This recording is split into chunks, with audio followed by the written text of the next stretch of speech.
Hello అండి, welcome to Pushpa dream kitchen. ఇదైతే నిన్నటి వీడియోనండి, శ్రీరామనవమి రోజు వీడియో. పూర్ణం కుడాలండి, ఎలా చేయాలో చూసేద్దాం. ముందుగా అయితే పూర్ణం ఎలా చేసుకోవాలనేది ఆల్రెడీ మన ఛానల్లో ఉంది. చూడని వాళ్ళు ఉంటే ఒకసారి అయితే వెళ్ళి చూసేయండి. పూర్ణం అంతా రెడీ చేసి పెట్టేసుకున్న తర్వాత పిండి కలిపేసుకుందాం. ముందుగా అయితే ఒక కప్పు గోధుమ పిండి అండి, కొద్దిగా సాల్ట్ వేసేసి వాటర్ వేసి చపాతీ ముద్దలా కలిపేసేసుకోవాలి. లైట్గా ఆయిల్ స్ప్రే చేసేసి కలిపేసుకొని ఒక 15 మినిట్స్ అయితే నానబెట్టేసుకోవాలి. తర్వాత ఇలా 15 మినిట్స్ నానిన తర్వాత మరొకసారి ఇలా కలిపేసేసుకొని పిండి ఒక హాఫ్ అయితే చేసేసుకొని ఇలా 2 హాఫ్ చేసేసుకొని చిన్న చిన్న ఉంటలండి, ఇలా చిన్న చిన్న లడ్డుల్లాగా ఇట్లా తీసేసుకోవాలి. చిన్న చిన్న ముద్దలు ఇట్లా అన్నీ చేసేసుకోవాలి.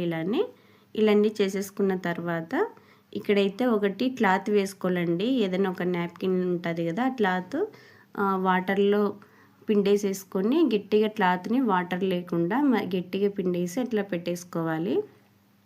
తర్వాత చిన్న చిన్న ఇలా మన పూరీలు ఎలా తిక్కేసుకుంటామో అలా చిన్న చిన్న రేకుల్లా తిక్కేసి ఆ క్లాత్ మీద అనాలండి, వాటర్ అనేది కొంచెం తడిగా ఉండేటట్లు. ఇప్పుడైతే అందులో మధ్యలో పూర్ణం పెట్టేసేసి ఇలా వీడియోలో చూపిస్తున్న విధంగా అయితే చేసేసుకోవడమే. లేదు అనుకుంటే మీరు ప్లెయిన్గా అయినా సరే, ఊరికి ఇలా అల్లడం రాదనుకుంటే ప్లెయిన్గా అయినా సరే క్లోజ్ చేసేసి అలా అయినా చేసేసుకోవచ్చు. తర్వాత ఆయిల్ పెట్టేసేసుకొని ఆయిల్ హీట్ అయిన తర్వాత మీడియం ఫ్లేమ్లో కాల్చేసేసుకోవడమేనండి. ఇవి తొందరగా పైన రెడ్గా అవుతాయి కాబట్టి, గోధుమ పిండి కాబట్టి రెడ్గా అవుతాయి. మీడియం ఫ్లేమ్లో పెట్టేసేసుకొని చేసేసుకోవాలి.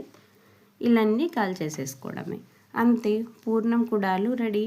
మీకు ఈ వీడియో నచ్చితే లైక్ చేయండి, షేర్ చేయండి, సబ్స్క్రైబ్ చేయండి. మన ఛానల్ని ఎవరైనా కొత్తగా చూస్తుంటే సబ్స్క్రైబ్ చేయండి.